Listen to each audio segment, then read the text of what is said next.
Cheddar cream biscuits. Here's what you'll need to prepare this recipe. In a large mixing bowl, combine the flour, baking powder, salt, and sugar. And then mix using a dough whisk, a regular whisk, or just a wooden spoon until everything is thoroughly combined. Next, add all of the heavy cream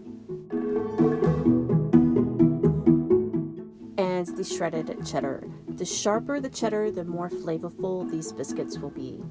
Stir with your dough whisk or a wooden spoon until the mixture comes together in a loose, sticky dough.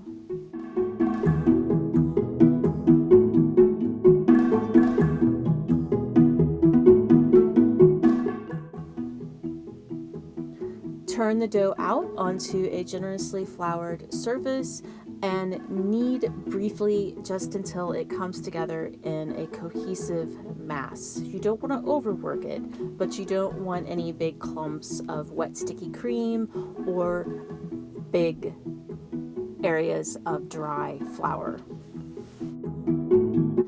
After kneading, pat the dough into a rectangle about 1 inch thick.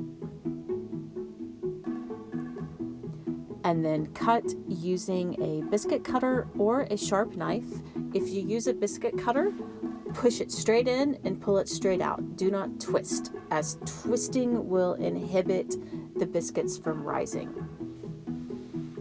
This recipe makes about 30 1 3/4 inch biscuits.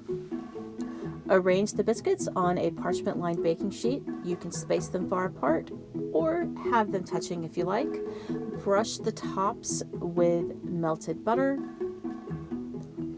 If you space the biscuits far apart like I have, you will have crisper edges all the way around. If you want more tender biscuits, place them so that they are just barely touching on the baking sheet. Bake for about 20 minutes if they are spaced far apart, a little longer if they're touching, or until they are deep golden brown. I hope you enjoyed this video. For the complete recipe and others, please visit us at arkansasonline.com/cooking.